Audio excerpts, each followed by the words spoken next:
السلام عليكم ورحمة الله وبركاته. أهلا بيك يا صديقي في فيديو جديد. فيديو النهاردة إن شاء الله هنبدأ نكمل المشروع بتاعنا بدون كلام كتير. يلا بينا. في الفيديو اللي فات احنا شرحنا الجزء دوت أو عملنا الجزء دوت من المشروع بتاعنا، واللي هو الراوت ده بالأخص. الراوت دوت بيعمل ايه؟ الراوت دوت بيجيب بيانات الطلاب من الفايل ده. كلام زي الفل. في الفيديو النهاردة عايزين نعمل ايه؟ في الفيديو النهاردة احنا محتاجين بقى نضيف بيانات للطلاب على راوت معين، ونحذف برضو بيانات من للطلاب على راوت برضو معين. يلا بينا نشوف هنعمل الكلام ده ازاي. اول حاجه محتاجين نعمل راوت الاول كده، ونقول else if، ونقول request dot url equal لو ده المسار يعني اللي المستخدم واقف عليه. هنقول مثلا slash set student and request dot method equal. المرة دي بقى هنستخدم بوست. ليه هنستخدم بوست؟ عشان هنا احنا محتاجين نبعت داتا، لكن في المرة اللي فاتت فاحنا كنا بنجيب داتا، فاحنا كنا بنستخدم جيت. المرة دي هنستخدم بوست. نكمل.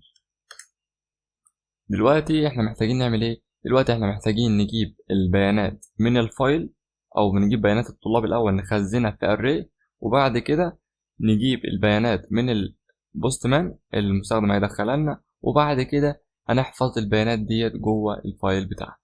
تعال نشوف هنعمل الكلام ده ازاي. اول حاجه نعمل const variable اسمه data. نعمل تكتب سمول طبعا const data equal. هنقول هنا fs dot read file.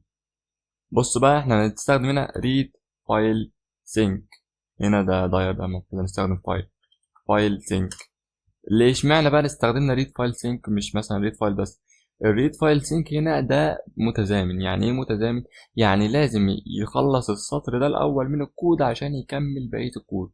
طب احنا ليه محتاجين نعمل كده؟ احنا محتاجين نعمل كده عشان احنا هنستخدم الداتا ديت تحت على طول، فلازم ان واحنا بنستخدمها تحت تكون موجوده، فما ينفعش نستخدمها تكون غير متزامنه زي هنا كده.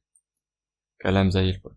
هنا في المتزامن بنديله 2 بارامتر. اول حاجه اللي هو الباس بتاعنا، وتاني حاجه واللي هو الانكودنج نقول له UTF 8 زي الفل. دلوقتي محتاجين نعمل ايه؟ هنعمل هنا let student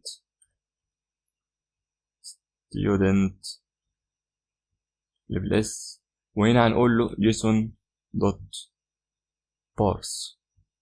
ليه بقى json dot parse؟ بص، البارس دي بتحول السترينج كاري او اوبجكت. تمام؟ يعني النص او الفايل ده الحاجات الموجوده فيه كسترينج، فهو بيحولها لنا من سترينج لاوبجكت او اري زي الفل. هنا نمرر له الداتا زي الفل. تمام كده. محتاجين نعمل ايه بقى تاني؟ دلوقتي احنا محتاجين نجيب بقى البيانات اللي المستخدم هيدخلها. هنقول له هنا الاول نعمل body، نعمل let، ونسمي متغير اسمه body، ونخليه string فاضي كده في الاول. دلوقتي احنا هنستخدم event من الريكوست. ايه بقى الايفنت ده؟ تعال نشوف. اول حاجه هنقول request عشان نيجي نستخدم event، فهنكتب dot on.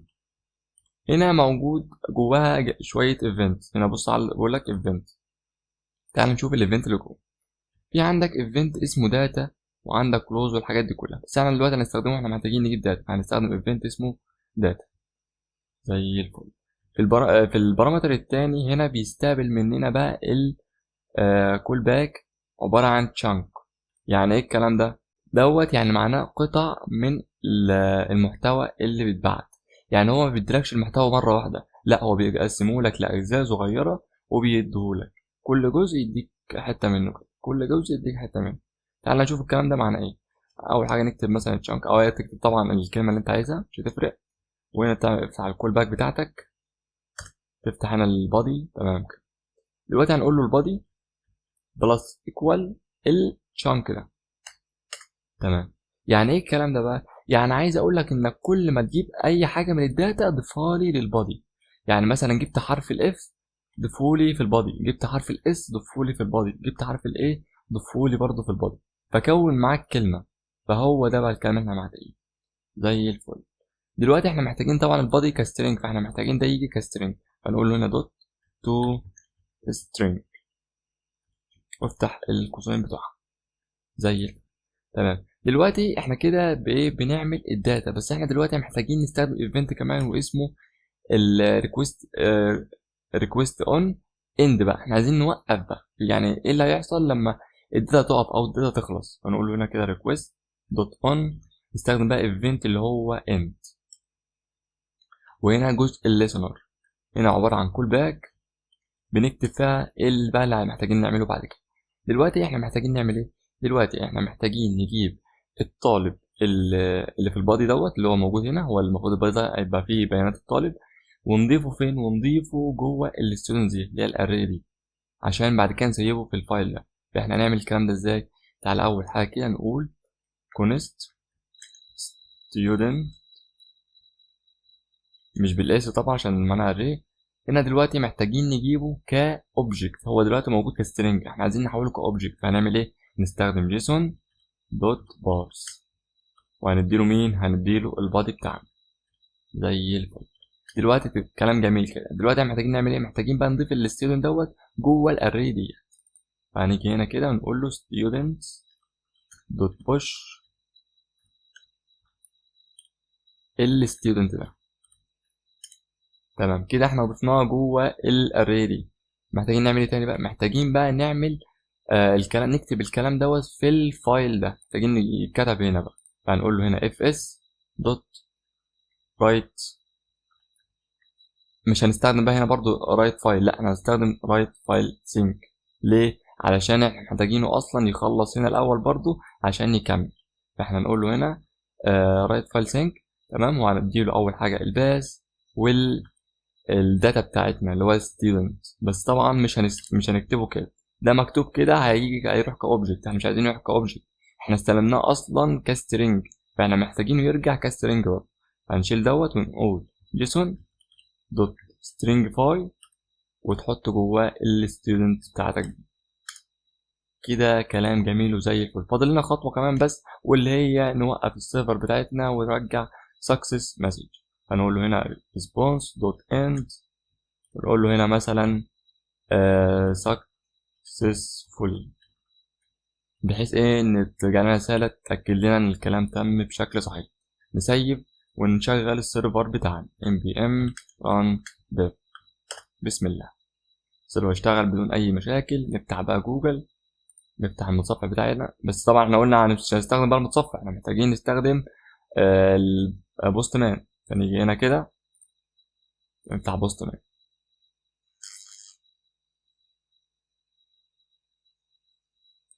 نعمل اكس allow، افتح راوت جديد. هنا هنخلي ده بوست، هنعمل بقى http نقطتين في بعض / لوكال هوست نقطتين في بعض 3000 /set student، ونعمل send request. لا مش هنعمل، احنا محتاجين نضيف كلام في البادي هنا، نضيف طالب بمعنى الكلمة. فتعالى كده، تعالى هنا للكود هنا كده، ناخده البيانات دي مثلا ونعدل عليها، هات كوبي نحطها هنا كده، نعدل مثلا نخلي دوت 3، ونخلي دوت مثلا يعني محمد، ونخلي دوت مثلا 20، وده مثلا محمد، ودوت مثلا يعني زود مثلا 0 عليه في الآخر، وبعد سند. هنا قال لك سكسس ماشي، بس ايه بوست مان بي ايرور. تمام، فاحنا هنستخدم بوست مان تاني على فيس كود، هنشوفه دلوقتي. تعالى هنا كده ونشوف السيرفر مفيهوش اي مشاكل. تعالى كده سيب، هتلاقي بص البيانات الطالب اتضافت، كلام زي الفل. طبعا بوست مان هنا فيه مشاكل، اوقات ممكن يكيش بقى ويطلع مشاكل كده، فاحنا هنستخدم بوست مان اكستنشن اللي على فيس كود. هتيجي هنا على فيس كود وهنخش هنا على جزء الاكستنشن، هنكتب هنا بوست مان. دي كده بيحمل، ايوه بص هنا جاب لك الايقونه دي.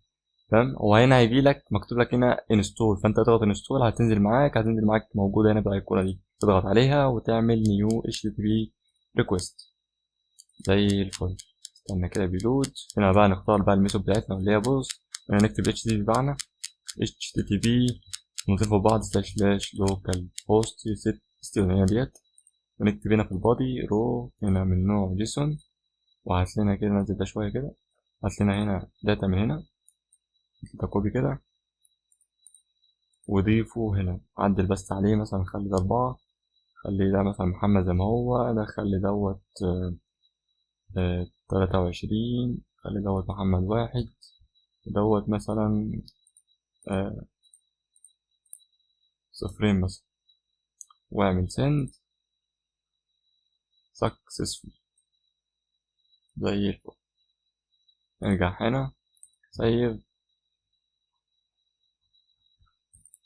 بس بلان بتلود، وهنا حافظ معانا الداتا زي الفل. احنا دلوقتي محتاجين نعمل ايه؟ دلوقتي احنا محتاجين نعمل راوت انه يحذف بيانات طالب معين على اساس الاي دي بتاعه زي الفل. طب هنعمل الكلام ده ازاي؟ تعال نشوف بقى. لو هنا اقول else if تاني عشان نعمل راوت جديد، else if request.url equal slash delete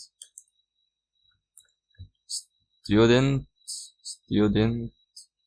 and request.method equal. هنا هنستخدم بقى ايه؟ delete، عشان احنا هنا هنحذف بيانات لطالب معين، فاحنا كده بنستخدم delete زي الفل. هنكتب ايه بقى هنا؟ بص هو نفس الكود ده بالظبط، هنكتب نفس اللي هنا بالظبط، عليه تعديلات بسيطة كده هنشوفها دلوقتي. نعمل هنا كده سيف. تعال نشوف هنعمل ايه دلوقتي. طبعا احنا محتاجين نجيب الفايل الاول، نجيب الداتا بتاعت الطلاب، وطبعا هنعمل حولها من string ل array، ومحتاجين برضو هنا اللي نجيب البادي برضو من بوست مان. ليه ايه البادي دوت؟ البادي دوت هيبقى عبارة عن اي دي المستخدم اللي احنا محتاجين نحذفه.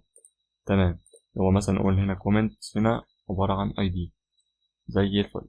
هنا بقى في الاند بقى محتاجين نعمل ايه دلوقتي؟ احنا محتاجين دلوقتي البادي هنا هيتحول لاوبجكت وهيتحط جوه الستودنت. الاوبجكت دوت يبقى اصلا جواه اي دي زي الفل. مش محتاجين ده بقى في حاجه، مش هنعمل بوش اصلا. احنا محتاجين نعمل حاجه تانية. نعمل ايه بقى؟ نكتب هنا ستودنت، تمام، ايكوال هتبقى ستودنت حاجه اسمها فلتر بقى، في فانكشن اسمها فلتر. الفلتر دي بتعمل ايه بقى؟ الفلتر دي بقى بتعمل ايه؟ الفلتر دي بتاخد منك كونديشن معين وعلى اساسه بتفلتر بيها البيانات. يعني ما هنكتب ايه يعني؟ دلوقتي احنا محتاجين نقول له لو المستخدم الحالي لو مش بيساوي الاي دي اللي احنا مررناه في بوست مان، فدوت سيبه عادي ما فيهوش اي مشاكل. بس لو طلع بيساوي نفس الاي دي فهو ده الشخص اللي احنا عايزين نحذفه. طب تعالى نشوف نكتب الكلام ده ازاي. هنكتب هنا ستود، اختصار ستودنت، ونفتح الار فانكشن بتاعتنا ونقول له ستود دوت اي دي لا يساوي مين؟ الستودنت دوت اي دي، اللي هو ستودنت ده مين؟ الشخص او الاي دي اللي احنا مررناه في بوست مان. تمام، لو قلنا ده عباره عن اوبجكت وجواه اي دي، فطول ما الاي دي دوت مش بيساوي الاي دي ده فالشخص ده سيبه، لكن لو طلع بيساويه فالشخص ده اللي احنا عايزين نحذفه زي الفل. وطبعا هنمرر برضه الستودنت هنا، هتحولها كسترينج وتمرر للفايل عشان يحدث هنا، وهيعمل سكسس. فهخلي ده ديليت بقى عشان تبقى باينه، ديليت successfully. تمام كده زي الفل لحد دلوقتي. تعالى بقى هنا كده هات لي ده كوبي، وتعالى لي على بوست مان واعمل نيو اتش تي بي، خلي دوت ديليت، وهنا اكتب لي اتش تي بي ديليت ستودنت. وفي البادي هنا هنمرر له بقى حاجه من نوع جيسون كده اسمها، هنمرر له اي دي، لان احنا قلنا ايه؟ قلنا محتاجين نحذف المستخدم على اساس الاي دي بتاعه. مثلا نحذف المستخدم رقم 3 اللي هو تعالى هنا ده المفروض يعني بعد ما نعمل سند ريكويست ده ما يبقاش موجود هنا. تعالى كده نشوف هيعمل اللي هيحصل. تعالى هنا ونعمل، لا مش هنا، تعالى هنا ونعمل send، قالك deleted successfully. تعالى هنا نشوف save لما بيلود لسه. تعالى هنا كده، ايوه بص 1 2 4 رقم 3 مش موجود. وكده تم الحذف بنجاح. وكده وصلنا لنهاية فيديو النهاردة يا صديقي، وإن شاء الله أشوفك في فيديو جديد. وطبعا عايز أقولك في النهاية لو واقف معاك أي حاجة متنساش تقولها لي في الكومنت أو في الجروبات بتاعتنا على تليجرام أو فيسبوك، زي طبعا في أسفل الفيديو. أشوفك إن شاء الله في فيديو جديد، وسلام.